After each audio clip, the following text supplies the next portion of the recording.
No Wi-Fi. We're good. Okay. So good to be back. As you know, we had Thanksgiving off last week, and the week before that I was sick, but now we're back in business. Now I should point out that we are continuing in tonight's class from where we were 3 weeks ago, which was talking about the 13 principles of Rambam. Next, and then we're also going to talk about the chain of Torah, how we have continued the transmission of knowing what it is we're supposed to do. And then next week, because of the holiday of Hanukkah coming up, we're going to talk about Hanukkah. So, but after that, I will be on cycle for 1 month. So we're going to have this week and next week, and then you're going to have 4 weeks off, okay. and then we'll start up again in January. You will be here. I will not be here. I'll be around the community, but not present here. But I won't be doing classes. I won't be leading the services. We'll have our volunteers take care of all of that. It's all going to be well taken care of. Okay, but let's get down to business. Number 10, that's where we're picking up. The 10th principle is that God knows the actions of people and does not ignore them. Again, this is a very principle, which is a little different between us and some of the philosophers and other people in the ancient world. Many people thought, oh, well, God is amazing, God is incredible, but God is so perfect that God doesn't even notice the world, that God is beyond the world and beyond caring about the world. In Judaism, we believe God cares about the world. God knows what's going on, and this matters to God. Not like the opinion of the one that said, the Lord abandoned the earth. But as it is stated in Jeremiah 32, great of counsel and mighty of works, as their eyes are open upon all the ways of people. Right? God looks at the world, and also from Genesis, and the Lord saw that the evil of man was mighty upon the earth. And also in Genesis 18, the yelling of Sodom and Gomorrah as it was mighty. God cares what goes on. Sorry, I meant to start with this and I'd forgotten, but I'll do it now. Of course, editing, I'd put it in the other place.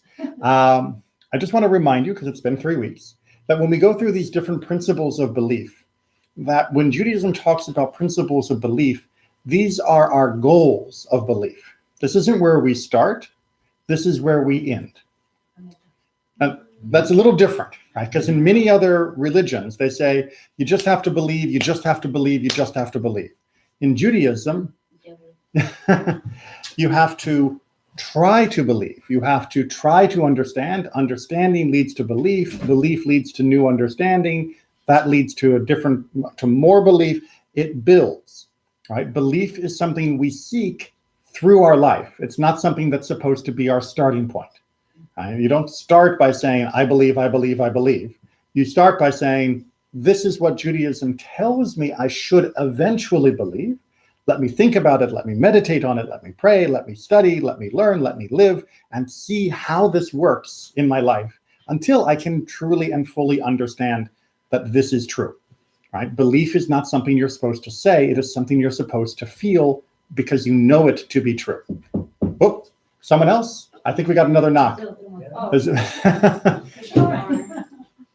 So when we talk about beliefs, remember, these are our aspirations. Right? This is not the starting point. This is the goal. And for many of these, it may take years. Some people, it takes the whole lifetime to truly understand what it means. Saying, I believe this, but if you don't really understand it, that doesn't count as belief. Right? That's just reciting a list. It means belief comes from understanding. Belief is not before understanding, and belief is never instead of understanding. That's a very important part of Jewish belief. Make sense? Okay. That's super cool. Well, I think it's great too, but it's hard. It's challenging. It is much easier to just say, I believe, I believe, I believe, than it is to say, I understand because I have studied and tried to learn, and I've experienced this in my life, and I've gone little by little and little until I can truly understand and believe this.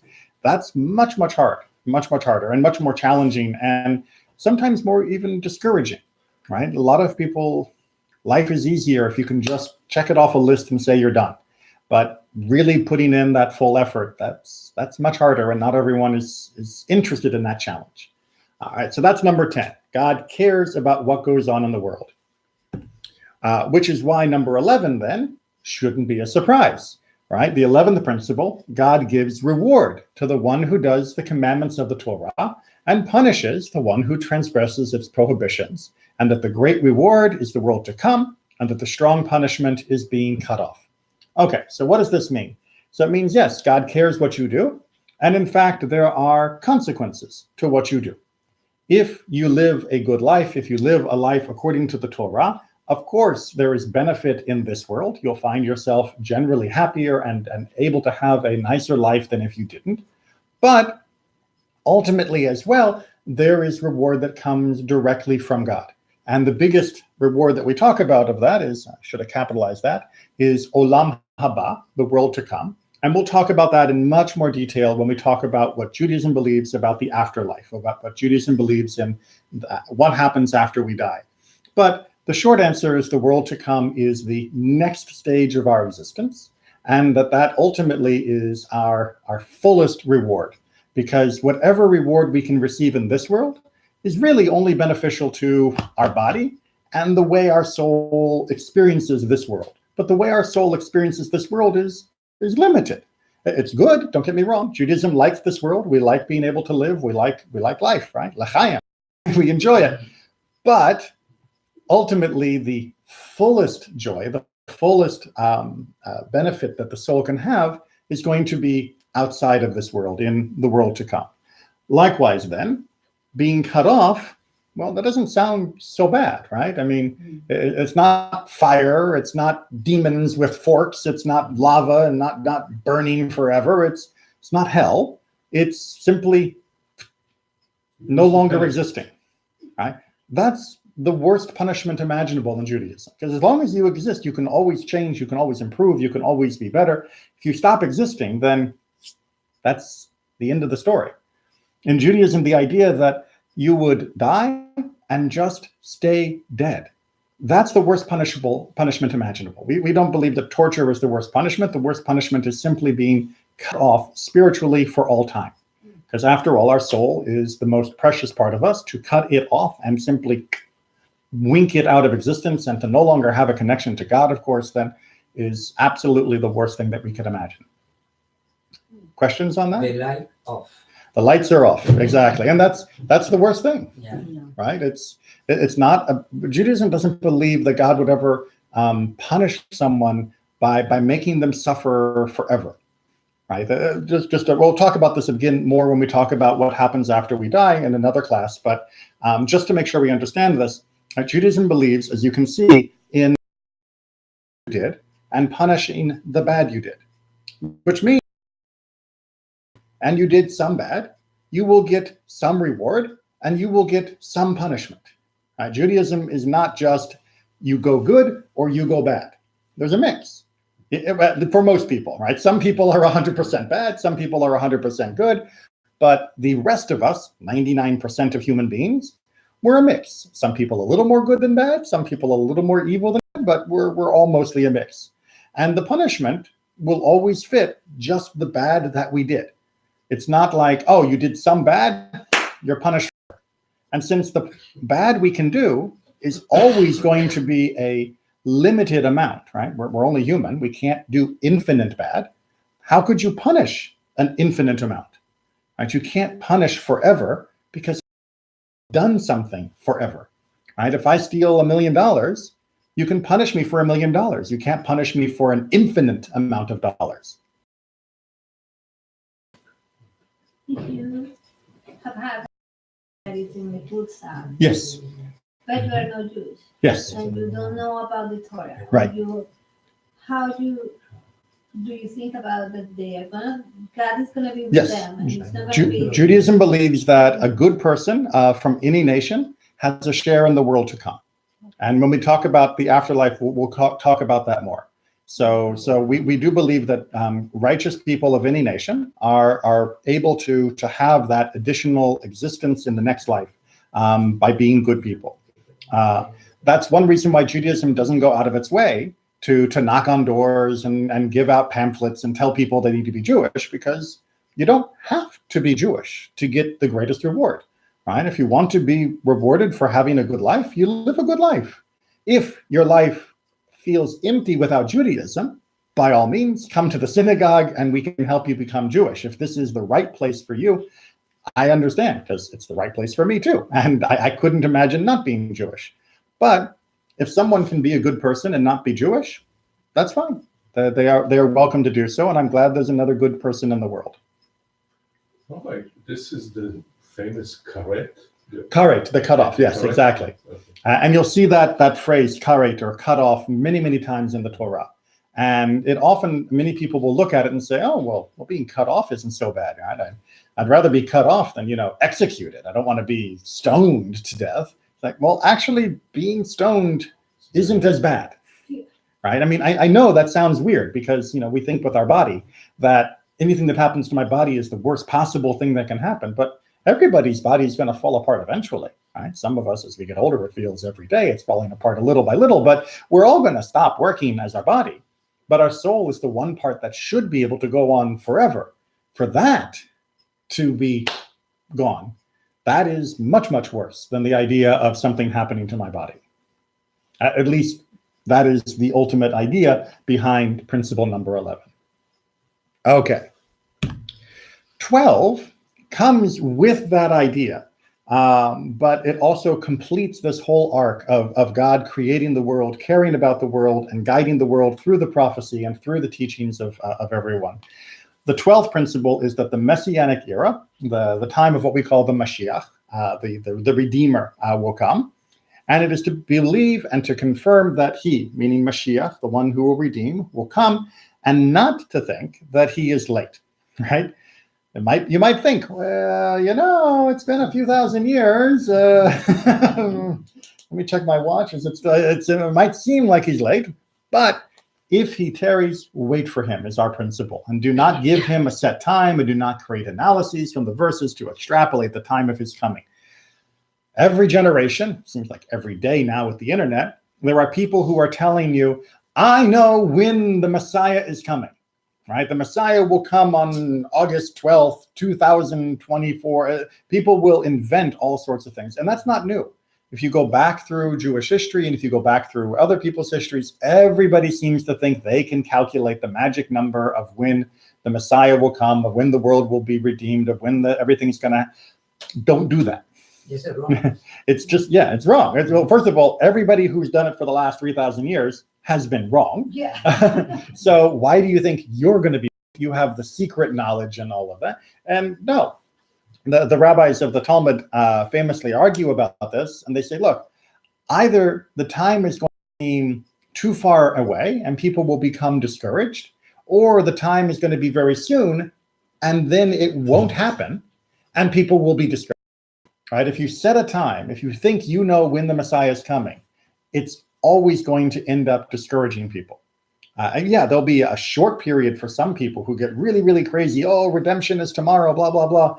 But when tomorrow comes and it's a regular day, then they drift away. And we've seen this over and over in Jewish history with false messiahs, with false prophecies of people leaving Judaism because they get frustrated and fed up with all of this. And that's why we don't do that. But we still believe it will happen, right? We believe that he will have great advantage and stature and honor above all the kings that ever were, according to that which all the prophets prophesied about him, from Moshe to Malachi, right? From the first major prophet all the way to the very last of the prophets, Malachi. So all of them, in some way or another, do talk about this redemptive person, this person who will come, that will lead the world to God in a way that all the nations will finally understand that we're on the same team. We'll understand that we have the same God. We'll understand that the basic principles of justice and peace apply to everyone. And then the world will be good. Right? Now, notice there's a very important point in that, which is that Judaism believes that at the moment, the only reason the world isn't perfect is because we keep messing things up, right? Are keeping the world from being perfect. If we had the Messiah, if we had a teacher who could speak to the whole world and the whole world would get the message, the world's fine. Right? The only thing standing between us and the redeemed world is us and our choices. And what we need is somebody who can explain it perfectly to everyone in their language, in their way, so that we all get on the same page. Right? We haven't had such a teacher yet. Notice as well, Rambam is not talking about him doing miracles. Rambam is not talking about magic wands. He's not talking about angels changing people. He's just talking about somebody who leads the world and who will then be given the honor and stature, because everybody will recognize this is, yes, finally, this is the guy who makes a sense of it all. This is somebody that the whole world can respect and listen to. And then the world will move forward.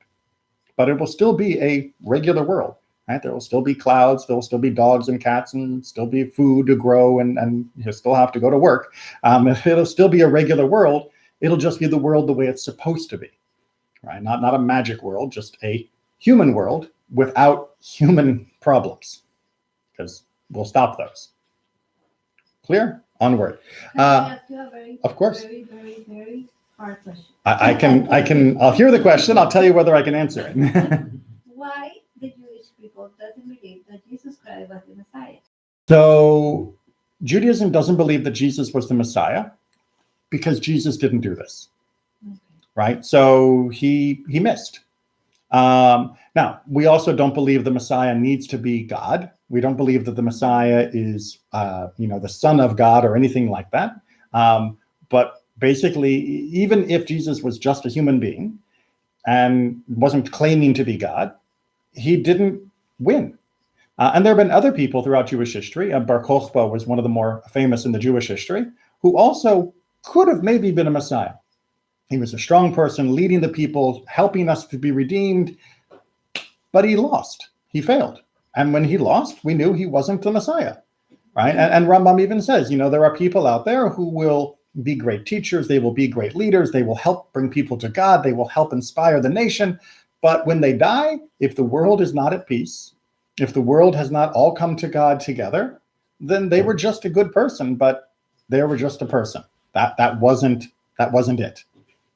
So we know the Messiah not by the signs beforehand. We know the Messiah by what the Messiah accomplishes.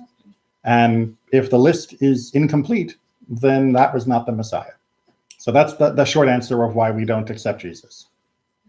The Roman, he killed a lot of Oh, the Romans! Messiah. The Romans murdered tons of people. They Yeah. murdered people who said they're the Messiah. They murdered people who were just farmers. Yeah. The Romans loved murdering people. It was what they did. It was how they built their empire. But yeah, unfortunately, Jesus was one of many that was killed by the Roman oppression. Isn't it also because he never restored the third temple? Well, so among the things that is seen as a sign of the completion is of Israel to its independence and a restoration of a temple that will endure peacefully. And he didn't even get to the first half of that, right? We didn't even get to a peaceful land of Israel. We didn't even get to a reestablishment of Jewish independence. So yeah. Now, the Christians, and again, I try to be fair to my colleagues who are Christian, they will say, oh, well, we're waiting for part 2. We're waiting for the sequel, right? The second coming, as they call it. But nowhere in the biblical text does it imply that there will be a part 1 and then thousands of years later a part 2. Right? That it doesn't show up anywhere. You'll also notice that nowhere when we talk about the Messiah do we say the Messiah is the one who is going to save us from our sins by dying. Right? The Messiah is not a sacrifice. The Messiah is a teacher. And as much as teachers will sacrifice for their students, we're not going to die. And even if we do, that doesn't mean you don't have to take the test. Right? You still have to do your work, no matter what happens to the teacher. So this has Jesus, and the idea of Jesus as perpetrated by the Christian church, it does not match what Judaism and what the Bible, the Tanakh, what they would call the Old Testament says about the Messiah. They have their own reading of it, and that's fine. And I have many good Christian friends, and that sounds kind of silly. They usually say I have many Jewish friends, but it's the other way around. I know Christian people. I respect them, and I know they are people of good character. But I disagree with their reading of our Bible. It just doesn't fit. Because it really helps me to understand many things. I don't believe many things that the Christians said. I grew up in a Christian world, and all the time they were saying all these things regarding that he was the Messiah. Right. But I believe the guy, Jesus, was a really interesting, a lot of good information, or at least gave us really good ideas how to be a better person. Do the Jewish take these independently, or all these ideas about being God and the king and all these things around So, that? yeah. Do they take what he talk about and a little bit? Yeah, so some of his messages, like, the Lord's Prayer or some of the parts of the Sermon on the Mount and things like that, some of that's beautiful. When he talks about love your neighbor as yourself, well, that's in the Torah. And that was also reflected in the rabbinic teachings.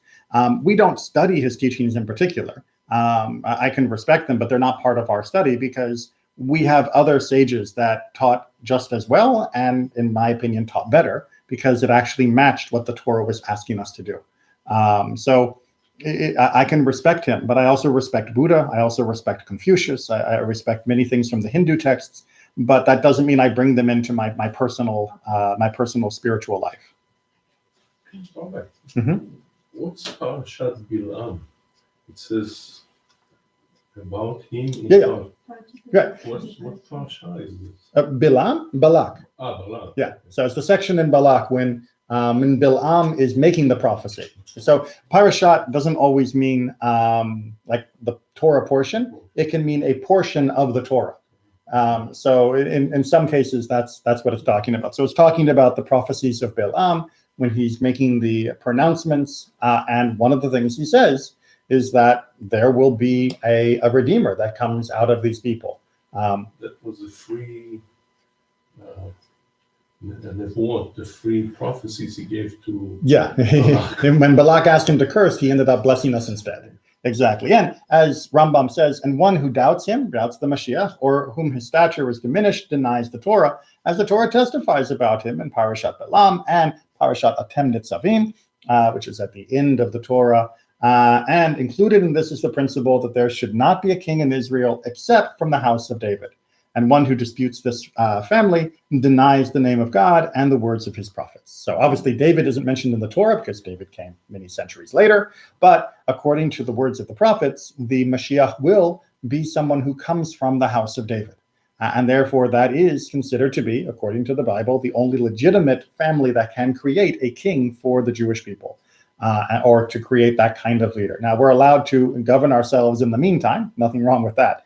That's Jewish communities have had their own government for a very, very long time in different places, in different ways.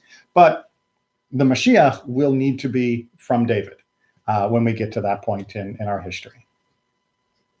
And there are still people from David? Well, maybe. So there are people who still have a family tradition that their family comes from David. So I knew somebody growing up who their family was related to a very famous rabbi, and that particular rabbi back in the Middle Ages, his family tree said that it came from David. So that family said, we're from King David. But most of we don't know, which is why we don't have a way to check who's the Messiah just by watching certain families. Instead, we just wait and see. And when the person succeeds, we'll know they're from King David, right? They still have to do the job. If someone says, I'm from King David, I'm the Messiah, we'll say, well, it's nice that you're from King David, but you're not the Messiah till you do the job. Yeah, until you've proven it by your work and your deeds, then we'll respect you. But come on, the proof is in the pudding, as we say in English. All right, and the 13th principle, which again I don't want to go into too much time because we'll talk about this in much more detail later. Of the dead, and even Rambam says we've already elucidated. Believes in all these principles and his faith in them is clarified. Again, clarified. You need to understand why you believe these things. Don't just believe it because you recite it. Then he enters into the category of Israel. This is a member of the people of Israel. Now, does that mean if you're born Jewish but you still don't understand or know all of these things well? Of course, you're still Jewish, but you have work to do. Right? There's still more growth for you in that realm. All right, any questions on the 13 principles before we move on to our second topic of the night? All right, so just give me a moment while I get the computer to do what I want it to do, and we'll move to the next segment, which is on the chain of transmission. We have talked a number of different times about the written Torah and the oral Torah. Well, and we've talked a lot about halacha. I've mentioned different books and things like midrash. And tonight, about half an hour left, so we'll see what we can do. We may have to move a little bit into next week's class as well. We'll see. But I'm going to do my best. Okay? All right. The basics. We accept, like we talked about from the previous week and in the 13 principal sections, we accept that the Torah as an alterable revelation of God, right? There is one Torah. We're not changing it. We're not editing it. God's not going to send us any, errata to change it. This is it. There's no part two. Regardless, though, of how you believe the ink got on the page, right? Because we've talked a little bit that some people believe that it happened over a long period of time. Some people believe it happened like dictation at Mount Sinai. There is debate about that even in traditional circles. But regardless of how you think that happened, the single source for law and authority in Judaism. This is called the written Torah, or Torah bichtav, right? Which literally means written Torah, right? It sounds fancier in Hebrew, but that's what it means. Okay, so letters on the page, written Torah. We're good? We're good. However, there is no such thing as a self-reading book. Right? That's to Amazon and get an audiobook. Oh, yes, you can do that now. But I mean, a book can't tell you what it means just by giving you its words. Right? The reader must interpret any book, divine or man-made. Right? If you sit down to read the Bible, or if you sit down to read Harry Potter, you have to interpret what it is the author means by the words on the page. If it says that Harry was scared, you, the reader, have to sort of understand, what does scared mean? How scared is he? Why is he scared? What does that mean about the arc of the story? The writer is not going to tell you all of that. Much of that has to be your interpretation. Now, there are better and worse interpretations based on the context, but it is a lot of work for the reader to try and understand. An interpretation, especially of this book, is not easy. Right? This book was written in an ancient language. Now, yes, people still speak Hebrew, and Hebrew has been continually used for study for the last 3,000 years. That does not mean that it is still exactly the same language, or that the words still mean exactly the same thing. We can see even within the Tanakh itself, words have meanings that are changing over the centuries. We're going to see a few examples of that in just a minute, because the book was also written in an ancient culture. And that, again, doesn't mean that we don't have an understanding of that culture, but it means we don't live in that culture. And therefore, the emotional connection is something that is going to take effort. So to give you an example of what it means for something to be written in an ancient language, O Romeo, Romeo, wherefore art thou Romeo? Deny thy father and refuse thy name. What does that mean?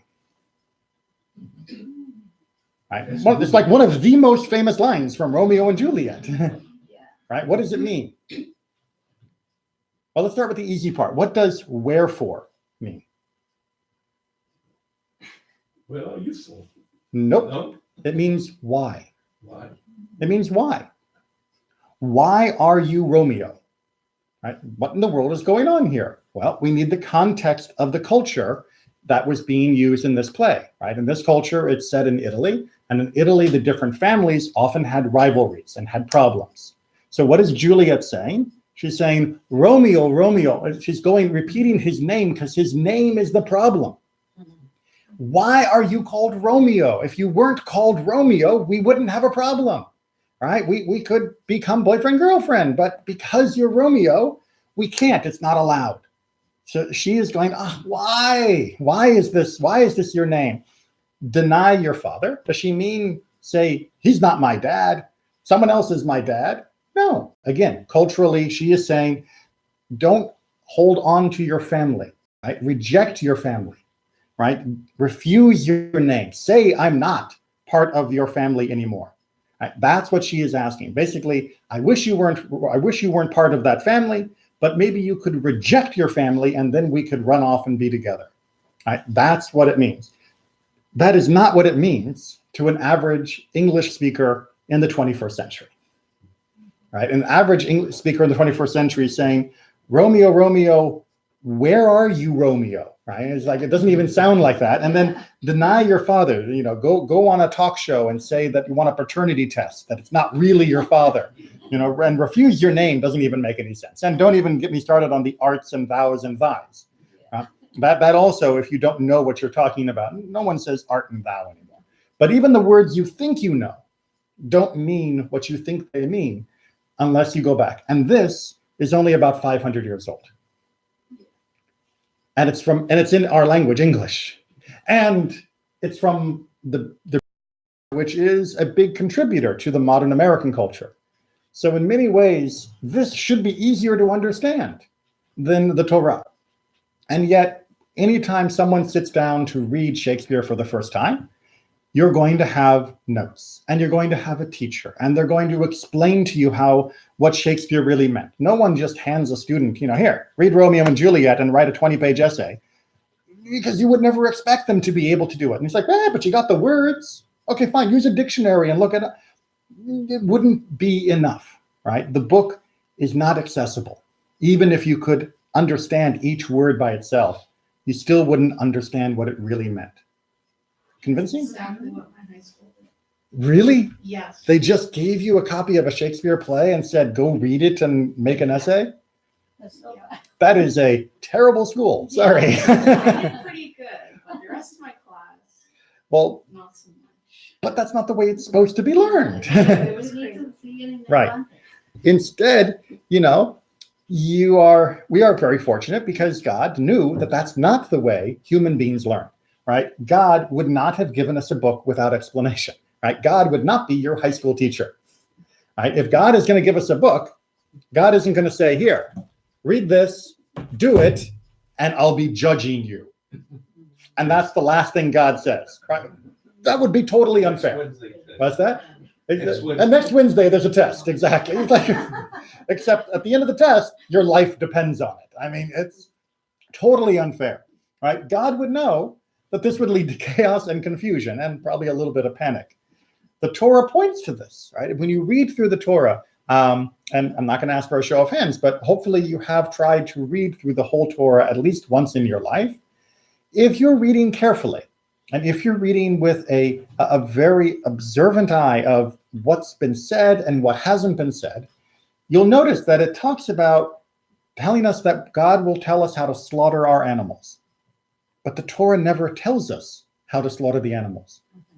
Right? It says, I will slaughter the animals according to the way that I teach you. But you can flip through all 5 books and it never says, this is where you hold them, this is the knife, this is how you cut, it never says that. But it told us there would be an explanation. It never tells us exactly how to identify which type of locusts we can eat, right? They're big grasshoppers, but which ones? Because it says some of them with certain legs are not kosher, and some of them with slightly different legs are kosher. And I'll tell you, I've read that section over and over and over, and I've even looked at locusts. And if it was only up to me, there's no way I would know which locust was kosher and which was not. If I listen to my teachers, however, they can explain. They say, this is what was meant, and this is what was meant. Right? They can explain it. Because remember, the Torah doesn't have pictures. Right? So it doesn't really explain it very well. It talks about wearing tefillin. You will bind these, right? Lekotafot. You will bind these as a sign upon your arm and upon your hand. Well, we have the little black boxes that we wear on our arm and on our head on weekdays. We don't do that on Shabbat. But how do we know what they look like? How do we know what's put into them? God tells us to make them, but God doesn't give us a list of instructions about their construction. And then even more famously, God tells us that we should take an eye for an eye, a tooth for a tooth, and do other types of damages. And if we just read it by itself without additional explanation, chaos and confusion would happen, right? Because you'd have people trying to poke out eyes, and that just doesn't work. So we know that God did not expect us to read it on our own. Instead, we believe that the sages, also called Chachamim in Hebrew, carried the explanation of the Torah. So God gave the Torah and an explanation, right? Just like a good Shakespeare teacher gives you a copy of Romeo and Juliet and then walks you through reading it and explains all the verses. doesn't change what's in the book, right? Doesn't change what Shakespeare actually said, but explains to you what it means. And then you keep the copy of Shakespeare and you keep the copy of the explanation, right? That's how it works. That's how learning any kind of book or material works. If you've ever learned a new job, maybe they gave you a manual and someone explained what the manual meant, right? You keep the manual and you keep the explanation. That explanation we call the oral Torah because it was verbally given, or Torah sheba'al peh, which means the Torah from the mouth. Clear? Okay, so that is the basic idea that it's really important to have in your understanding of Judaism. Is yes, we have the written Torah, but if we only had the written Torah, we would be lost. And that's not because God wrote a bad book. God wrote a book. But a book is still a book, and a book needs explanation. Every book, even God's book. But thankfully, God gave us that explanation because God wouldn't leave us without that. And in case you're wondering, well, couldn't I really maybe understand it by myself? The answer is no, because I look around different communities around the world, some Jewish communities and some non-Jewish communities, who read the same book I read, and they come to very different conclusions. So it's clear that if you just have one person reading the same book and a different person reading the same book, they're not reading the same book because they will each think it means two different things. If you've ever read a novel with a friend, and then you get together and you say, oh, what do you think of this character? And one person says, oh, I really liked him. The other person says, oh, I hated that character.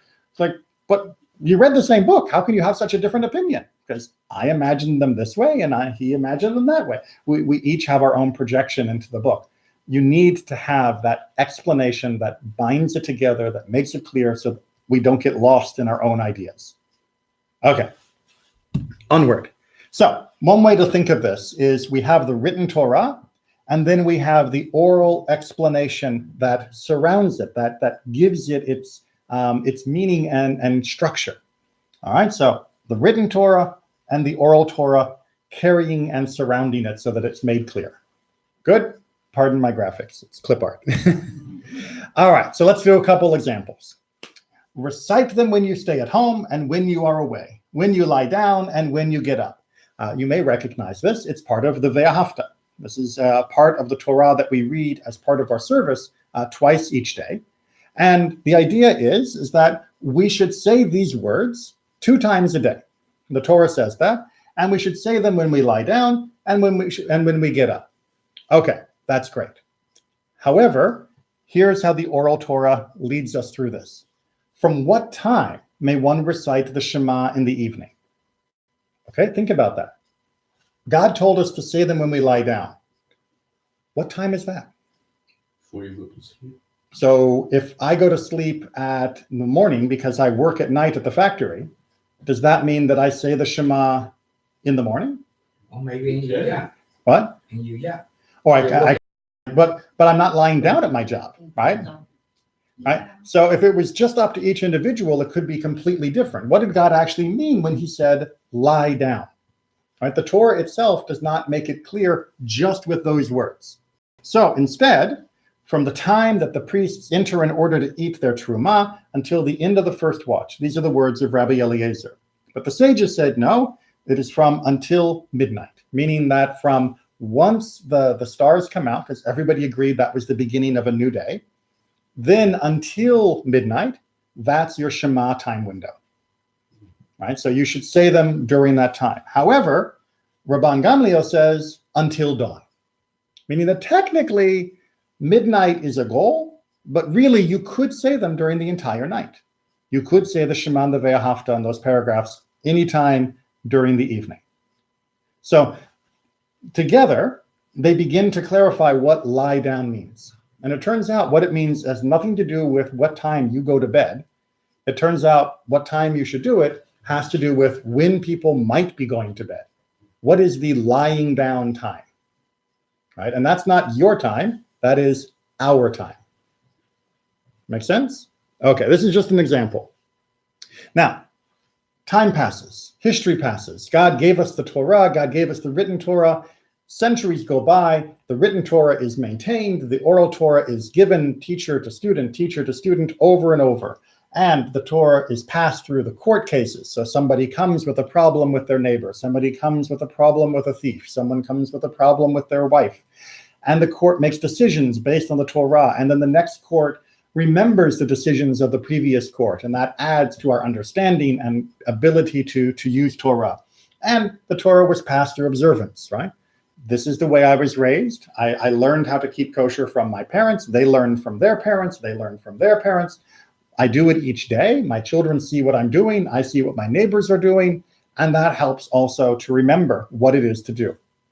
And the different teachings then about the verses were collected into Midrash to help explain the Torah and Jewish law. So Midrash is the next thing we're going to talk about. Midrash are the different teachings about the verses that are then brought together into a new collection of information, a new collection of teachings, a new book, well, books, more than one. So in Pirkei Avot, the very beginning, we get a reminder of this list. So Moses received the Torah at Mount Sinai. Again, we're not only talking about the written Torah, we're talking about the oral Torah as well. And he transmitted it to Joshua. So Moses taught Joshua. Joshua taught the elders. The elders taught the prophets, and the prophets taught the men of the Great Assembly. The men of the Great Assembly was the time period after Ezra, after the rebuilding of the Second Temple, and the rededication of the new Jewish country after the exile in Babylon. Shimon the Righteous was one of the last men of the Great Assembly. Antigonus Manasseh received from Shimon the Righteous. So we still have a line of continuation. You'll notice that at this time in history, they're focusing on the individuals rather than just the full groups of people in early history. But more than just these people knew it. It wasn't like only two guys knew the law.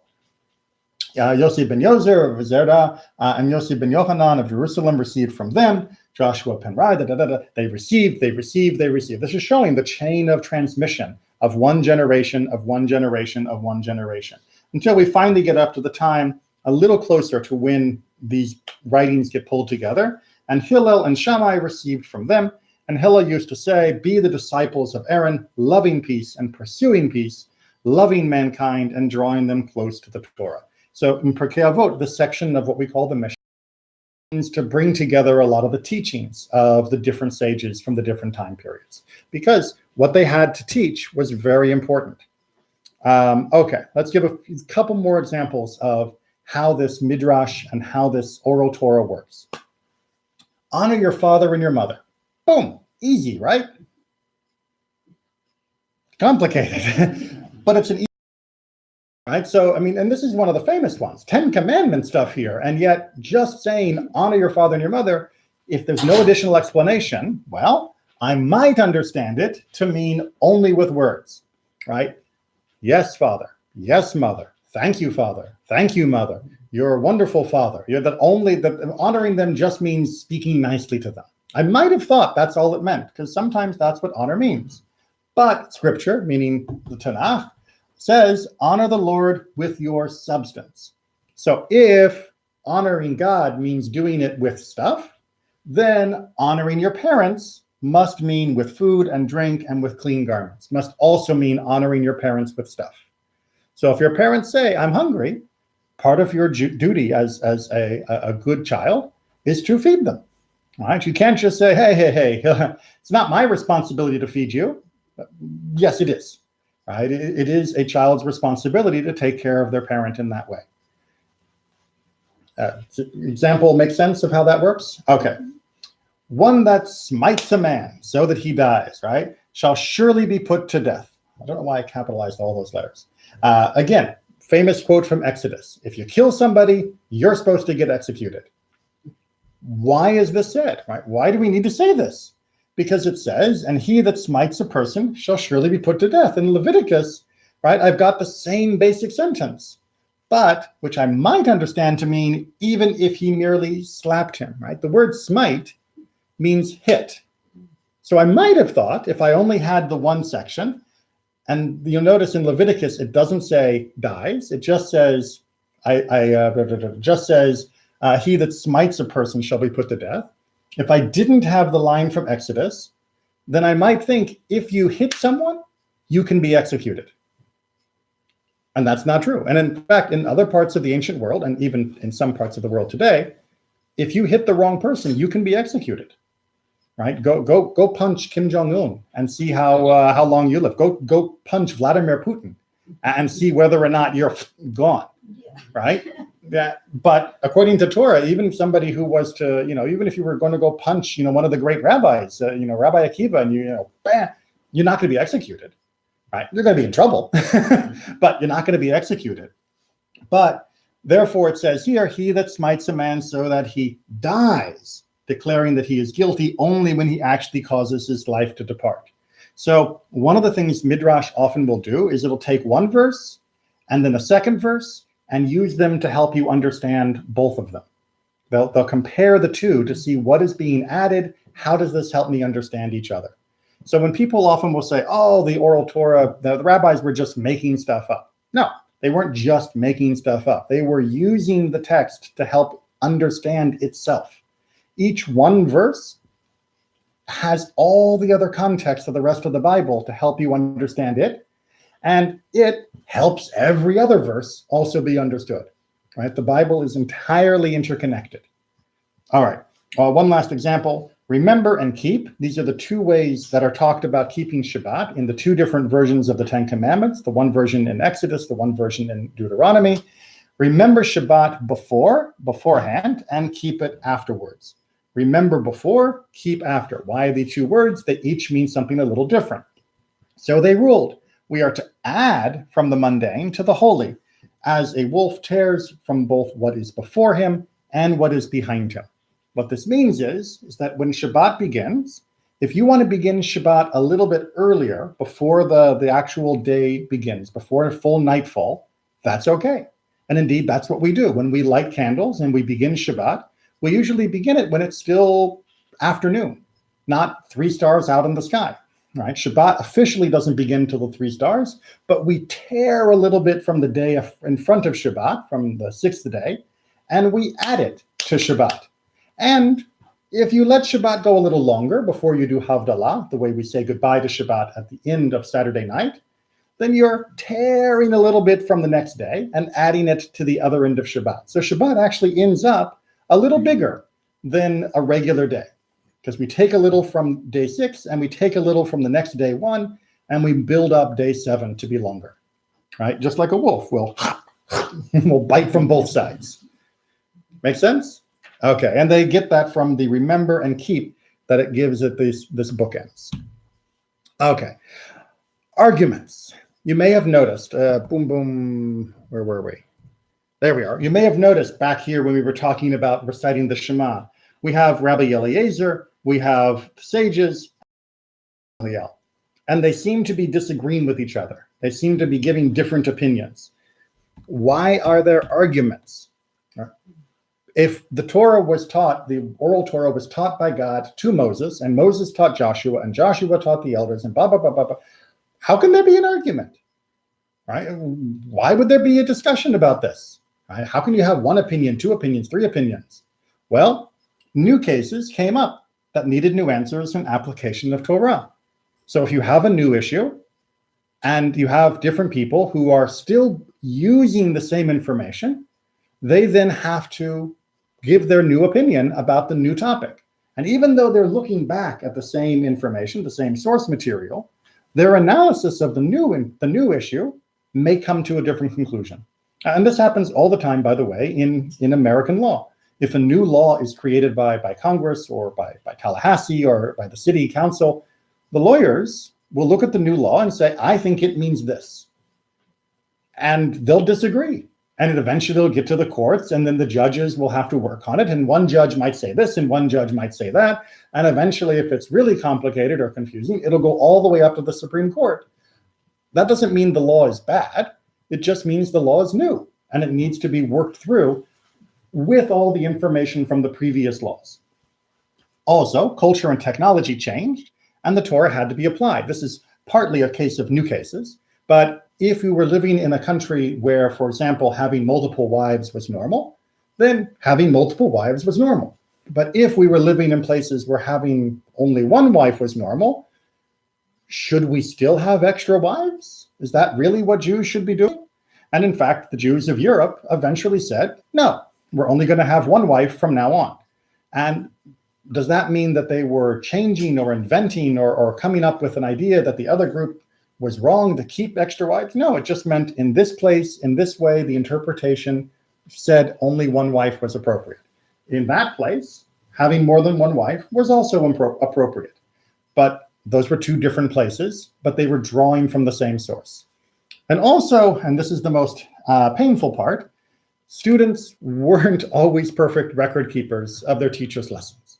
So one of the reasons why you end up with a lot of arguments is sometimes the students are arguing about what their teachers really meant because the students weren't all good students, right? You can imagine if you're sitting in a teacher's lecture and they're talking about American government or something, and the students aren't taking good notes, they're not really paying attention to the lecture 100%, and then the class is over and they go to the library to review, because they're good students, just not good in the class, and they begin arguing. Oh, I think the professor said this. No, I think she said this. No, I think she meant that.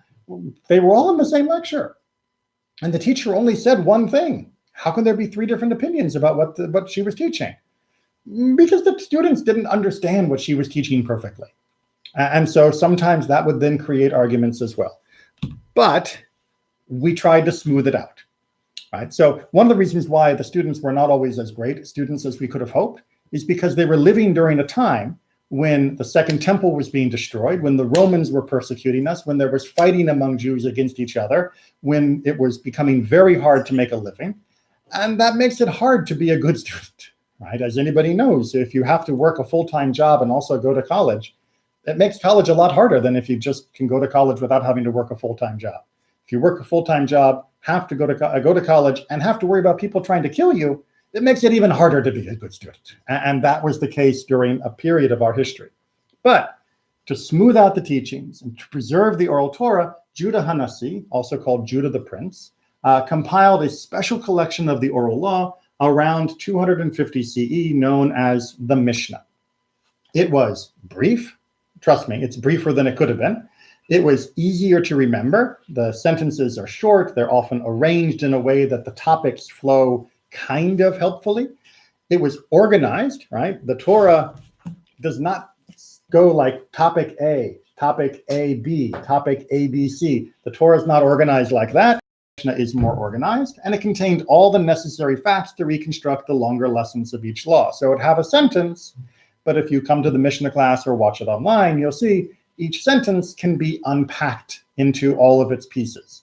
And so the Mishnah was taking the oral law, taking that living conversation of how to explain the written Torah, and it put it into at least a short version that it wouldn't get lost and people wouldn't misunderstand.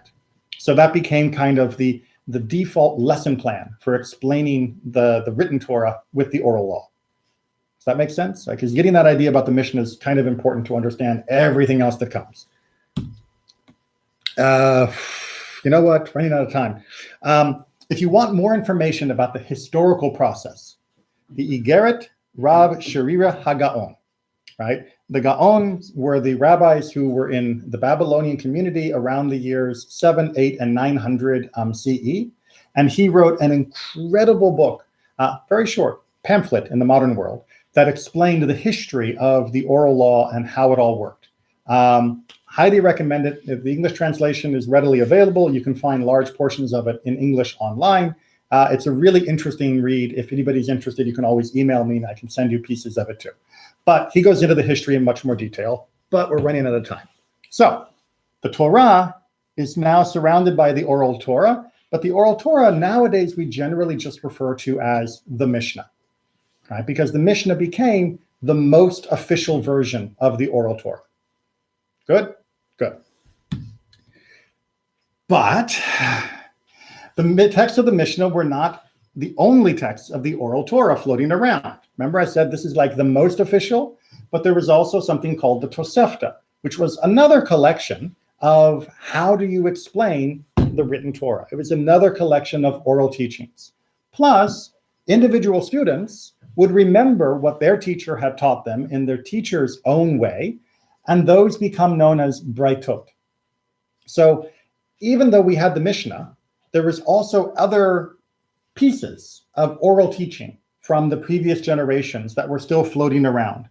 Now, those were useful because if you said, here's what the Mishnah says, but that's a little confusing, and someone said, yes, but my teacher explained the same topic, but when he did it, he said it this way. And it's very similar to the Mishnah, but it has a few extra words that maybe makes it clearer. And that explanation would help fill in our understanding of what the Mishnah was trying to tell us. Because remember what I said, boom, boom, boom, right? The Mishnah contained all the necessary facts to reconstruct, to unpack the longer lessons, but that means you have to know how to unpack it. And sometimes, again, it wasn't always easy to unpack. So having these extra teachings was very useful. So time passes. Remember, we're at the year 250 right now. People continue to study. They make teachings. They make new rulings. They debate exactly what the Mishnah meant on every single topic. They use those Tosefta, the Braitot, the other teachings to help clarify it and sometimes to argue about what it really meant. And their debates, decisions, and other teachings began to be collected. And this happened first in Israel and became what we call the Jerusalem Talmud. And that was around the year 400 CE. That continued, however, until the Babylonian academies for a longer period of time, and it became the Babylonian in around 600 to 700 CE. So when we talk about the Talmud, we talk about bringing together all of this discussion of the Mishnah, make sure that we really, really understand what the Mishnah means, which means we understand what the oral Torah means, which means we understand how to actually do the Torah. Or we'll put it into a picture form. The Torah is supported by the Mishnah, which is supported by the Talmud. So the explanation of the explanation. Exactly right. Exactly right. Because, like we said, no book reads itself.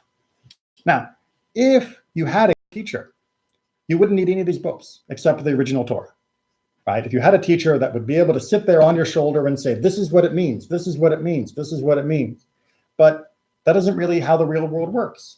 In the real world, you move from place to place. In real world, you have to worry about, farming. You have to worry about selling your wool, and you have to worry about everything else in life. And you don't have a great teacher in every single place. And most teachers need their own notes, right? The same way that if you go into to learn algebra, if you go to learn American history, some people are going to have the most amazing teachers ever. This person's just incredible.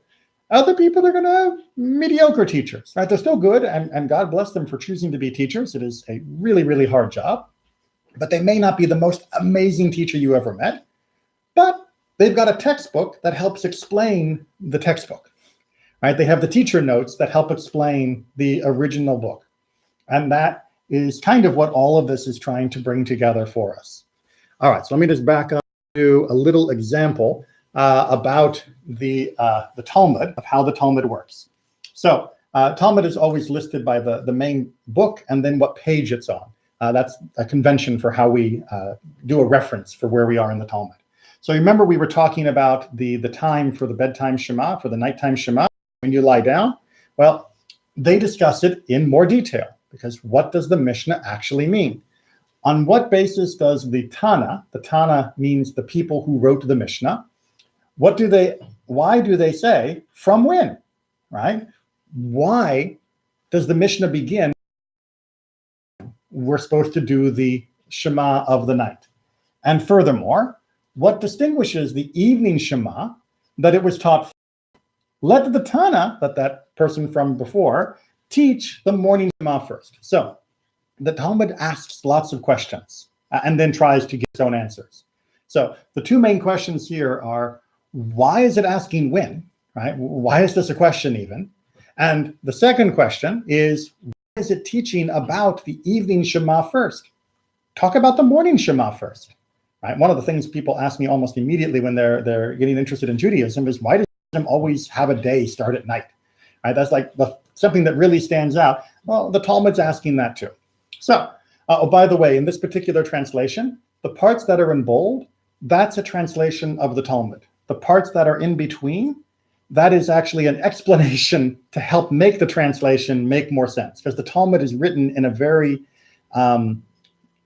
tight language that doesn't give a lot of extra detail. It's not, a big fancy book. It's very boom, boom, boom in the words.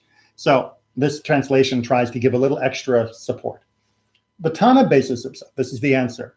On the verse that is written, you will talk of them when you sit in your home and when you walk along the way, when you lie down and when you arise. Right? So why is that a help? Why is that an explanation? Because which gets mentioned first? Lie down. So since lie down gets mentioned first, the Mishnah talks about lying down first. It just follows the order. And based on the written Torah, the Tana teaches, the oral law, when is the time for the recitation of Shema of lying down as commanded in the Torah. And then it gives its answer from when the priests enter to partake of their truma. Don't worry about that particulars. You can learn that with me another time. However, there is another possible explanation. If you don't like this explanation, I'll give you a different one. Right? Judaism has no problem with having more than one explanation. That's a good thing in Judaism.